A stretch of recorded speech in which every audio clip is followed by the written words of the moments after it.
السلام علیکم ورحمۃ اللہ وبرکاتہ۔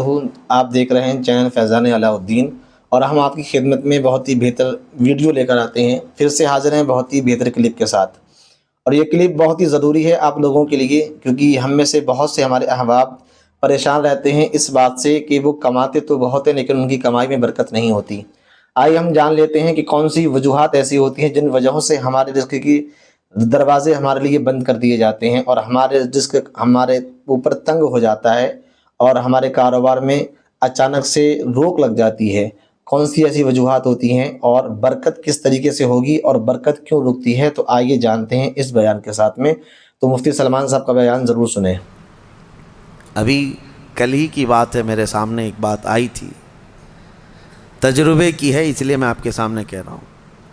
اللہ ایسا ہرگز نہ ہونے دے ہمارے گھر میں جس دن ماں اور باپ بیٹے سے بات کرنے میں ڈرنے لگ جائیں کہ پتہ نہیں بیٹا ناراض نہ ہو جائے، فرمایا گیا اس دن اس کے رزق کے دروازے بند ہو چکے ہوں گے، اس کی برکت کے دروازے ختم ہو چکے ہیں۔ بے شک ماں باپ جب بچے سے ڈرنے لگ جائیں کہ کچھ کہوں گا تو بیٹا روٹھ نہ جائے، الٹا جواب دے دے گا، رس کر کے روٹ کر کے گھر چھوڑ کر بھاگ جائے گا، یہ سب حالات سے جب ماں باپ تم سے بات کرنے میں ڈرنے لگ جائیں، ڈانٹنا تو وہ بہت پہلے ہی چھوڑ چکے ہیں، اب بات کرنے میں بھی ڈرنے لگ جاتے ہیں جب بچہ جوان ہوتا ہے۔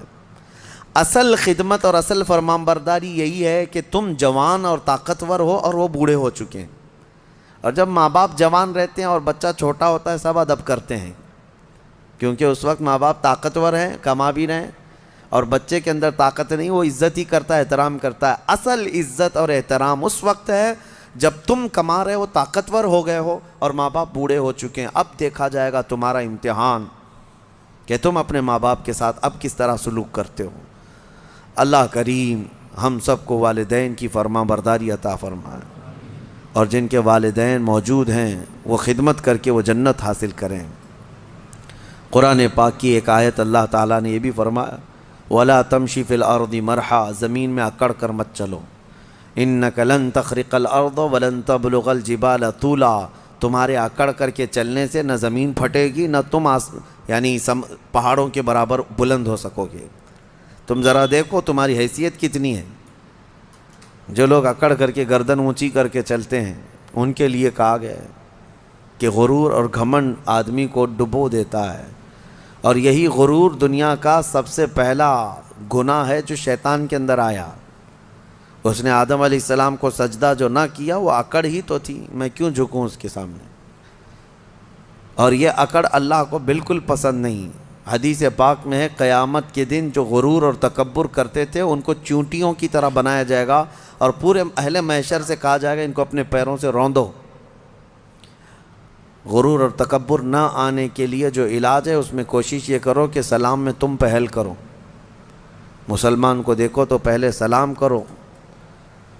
عاجزی آنے کا ایک راستہ ہے، غرور اور تکبر کو ختم کرنے کا ایک ذریعہ ہے۔ میرے آقا صلی اللہ علیہ وسلم نے فرمایا سلام کرو ہر ایک کو۔ اور دوسری بات یہ ہے کہ نبی پاک صلی اللہ تعالیٰ علیہ وسلم نے یہ فرمایا کہ جو شخص یہ خواہش کرتا ہے کہ لوگ اس کے لیے کھڑے رہیں، جو خواہش کرتا ہے تو اس کے اندر یہ تکبر ہے۔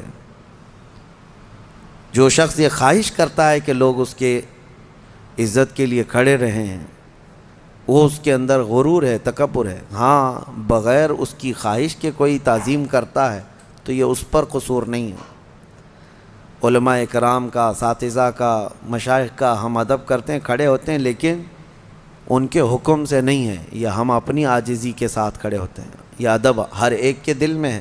ماں باپ آئے ہیں تو ہم کھڑے ہو جاتے ہیں، ماں باپ کے لیے کھڑا ہونا، مشائخ کے لیے کھڑا ہونا یہ ایک مستحسن کام ہے۔ لیکن ہر آدمی اگر کوئی یہ سوچے کہ سارے دنیا میرے لیے کھڑی ہوتی رہے تو اس کے اندر یہ تکبر ہے، اس کے اندر غرور ہے، یہ گھمنڈ ہے۔